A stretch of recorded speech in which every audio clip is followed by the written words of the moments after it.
Darara tura muri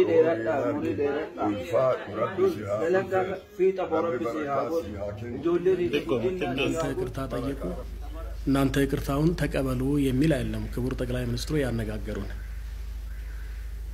የሚያቀራረቧችሁ ሽማግሌዎች የምትቀራረቡበት ቦታ የምትደራደሩበት ነጥብ የምታወጡ እናንተ ናችሁ ነገር ግን ለመቀራረብ ለመነጋገር ፈቃደኛ ሁኑ ነው ፈቃደኞች ነን እኛ Yoya kam jirtu naga jirtu hordoftoota keenya nageenya keenya bakka jirtan isin akka qabu jenneera video kan immoo nama ammalaaltan kana sababa malee isin hin garsiisne nama agartanis faantu damisoo kan immoo haadha mana gooticha keenya kabajamaa artist Hacaaluu Hundeessaa jechuudha yookaan immoo maqaa Haceen waamuun kiyyaa jechuudha sababa malee qabannee isiniif hin dhufne akkuma beekamu Oromoo ko maayii kanaaf yeroo dheeraadhaaf dhifama yeroo dheeraadhaaf uummanni Booranaa yookaan immoo sabni keenya Booranaa hedduu beela fi rakkoodhaan hedduu akka irramaa jiru yeroo garagaraatti dubbataa turre ammallee ka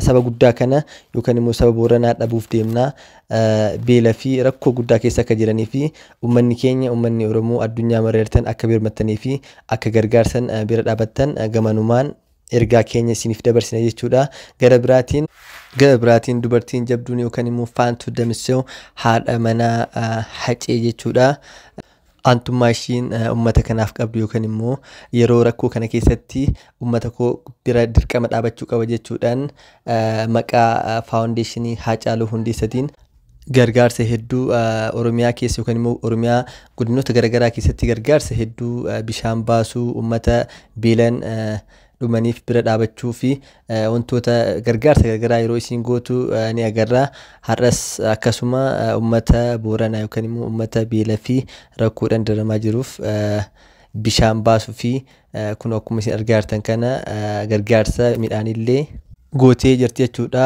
itti dabaluunis dhaamsi isiin ummata Oromootiif illee dabarsite beellama hin qabu faawundeeshiniin Hacaaluu Hundeessaa hawaasa keenya kan godina Booranaa hongiin akkaan miidhameef gargaarsa midhaan nyaataa taasiseera deeggarsi kunis kaayyoo faawundeeshinichi ittiin hundaa'e keessaa yogguu ta'u dhaabbatichi hojiiwwan garagaraa hojjetu keessaa tokko deeggarsa yeroo hatantamaa hawaasaaf qaqqabsiisudha innis jaalattoonni Hacee hojii jaarmiyaa kun hojjetu bira akka dhaabbatan waamicha goona kana malees uummanni keenya biyya keessa fi alaa jirtan hawaasa keenya bona hamaa kanaan miidhameef karaa dandeessan hundaan akka gargaartan dhaamsa dabarsine jechuudhaan faantu damisoo yookaan immoo haadha warraa nama kabajamaa Hacaaluu Hundeessaa dhaamsi dabarsite jechuudha itti dabaluunis ummata ishii yookaan immoo abbootii amantaa fi ummata bal'aa jaarsolii biyya irraa eebba fudhachuudhaan gara biyya ishiitti deebite jechuudha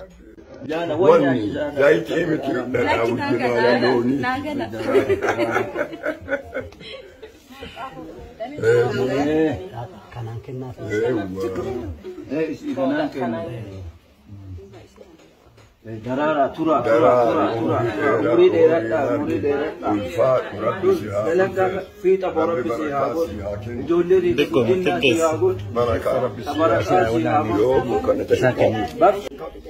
galatoomni Oromoof siyaa jiraachisu Oromoof jiraadhu nuuf jiraadhu jennaani kara biraatiin dhaamsi an ummata kiyyaa fi ummata bal'aa ummata Oromootiif qabu immoo ummanni akkuma ammallee kana dura isinitti hime ummanni Booranaa ummanni bal'aan baay'ee beela fi bonaan miidhamaa waan jiruuf ummanni biyya alaas biyya keessaas akka tumsa gootaniif jedha yoo maqarshii fi wantoota tokkoon gargaarullee dadhabdan sagalee akka taatanii fi ummata Booranaa cinaa akka dhaabbattan isiniin jedha odeeffannoo biraatiin biyya Ameerikaa magaalaa Portland manni amantaa Ortodoksii Waloomaa Tawaahidoo afaan Oromoon guutumaan guututti tajaajiltuu banamtee jirti.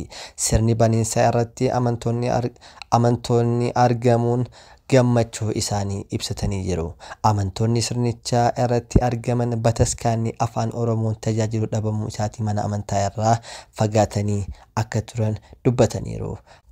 Haaluma kanaan dura Washington DC keessatti bataskaanni Ortodoksii Waloomaa Tawaahidoo Fayyisaa Addunyaa kan afaan Oromootiin tajaajila kennu banamuun ni yaatama. Itti dabaluunis sotaa yookaan immoo Minneapolis keessatti bataskaanni Ortodoksii Waloomaa Tawaahidoo Tulluu Raajota Phexrosii fi Phaawulos afaan Oromoo tajaajilu banamuun ni yaadatama.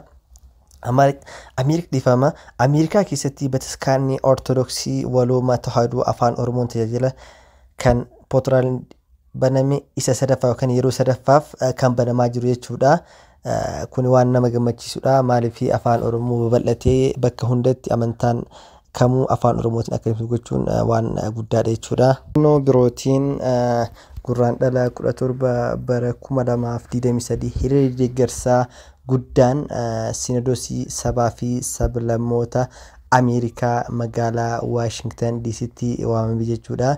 Hiriira kanarratti Oromoo fi sabaa fi sablammoonni Sinodosii mana kiristaanaa Ortodoksii Waloomaa yookaan Tawaahidoo Itoophiyaa tumsan kan Washington DC fi naannoo ishee jirtan hunduu akka hirmaatan waamichi godhamee jira jechuudha.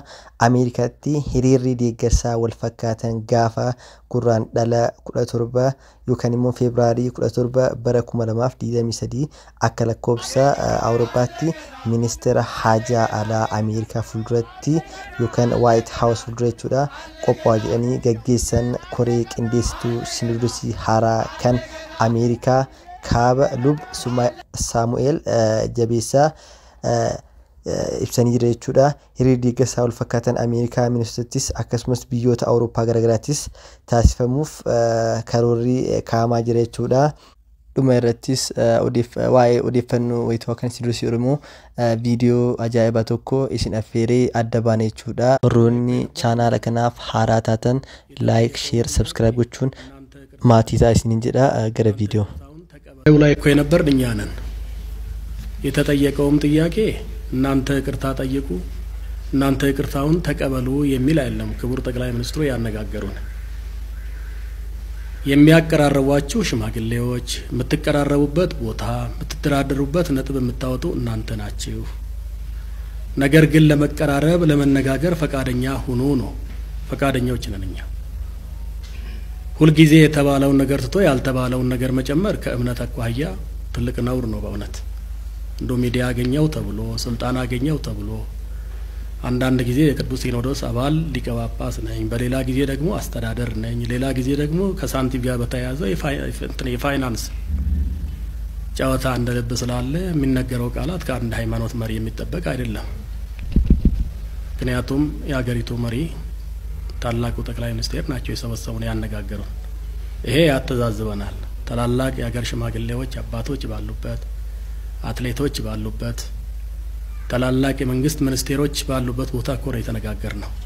ህሊና ዳኛ ነው። ሁላችንም ማስታወሻችን ይዘን አስተውለን ሰምተን አዳምጠን የወጣነውን ቃላት በዛ አይነት መተርጎም ይሄ አምባገነንነት ነው። በሃይማኖት ነገር ላይ አይጨመርም አይቀነስም። መንፈስ ቅዱስ ምስክር ነው እየተባለ ነው የሚነገረው። ስለዚህ የተባለውን ሳያገናዝቡ ወይንም ደግሞ በማናለብኝነት የተነገረ ቃላት እንጂ በዛ መልኩ አይደለም የተነጋገርነው። የመጨረሻ ጥያቄ ላንሳና አጠቃላይ እንግዲህ አሁን የተሰጠው 4 ቀን የሚሆን 2 ቀን ገደብ ያዛችሁትን ቤተክርስቲያን እንዳትይዙ ሌላውን ግን ስሩበት ብሏል። ይሄ በአሁን በሚሰሩት ወደፊት ለሚሰሩ ስራ ላይ እንቅፋት ይሆንባቸዋል ብላችሁ ታስባላችሁ?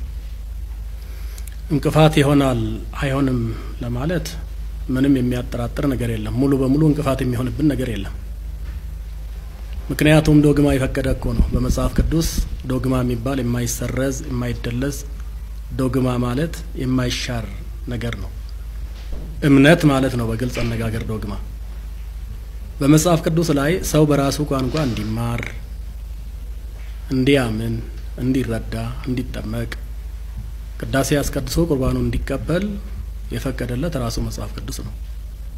ስራ ላይ አይውልም እንጂ ስራ ላይ እኮ ቢውል የወጣውም ህገ ቤተ ክርስቲያን አንቀጽ 5 ቁጥር 1 እስከ 3 እንመለከት የኢትዮጵያ ኦርቶዶክስ ተዋሕዶ ቤተ ክርስቲያን ያስተዳደር ቋንቋ አማርኛ ይሆናል ካለ በኋላ ሌሎች የየክልሉ ቋንቋዎች ግን በጋራ በጣምራ ለአምልኮ ለትምህርት ለጸሎት ለምስጋና ያገለግላሉ አገልግሎት በጋራ ይሰጣሉ ተብሎ ነው የተቀመጠ ስለዚህ አገልግሎታችን የሚያስተጓጉል ነገር ቢኖር ቋንቋው ከሆነ ተፈቅዷል ያውም ለጸሎት ለአምልኮ ለምስጋና ለትምህርት ተብሎ በግልጽ ነው የተቀመጠ አንቀጹም ማየት ነው አንዳንድ ጊዜ ለሽፋን ህግን አውጥቶ ወይንም ስርዓትን አውጥቶ ደንብን አውጥቶ ውሳኔ ወስኖ ወደ አፈጻጸም እንግባ ሲባል መጋረድና ሌላ ስም መስጠት ይሄ ሃይማኖታዊ አካሄድ አይደለም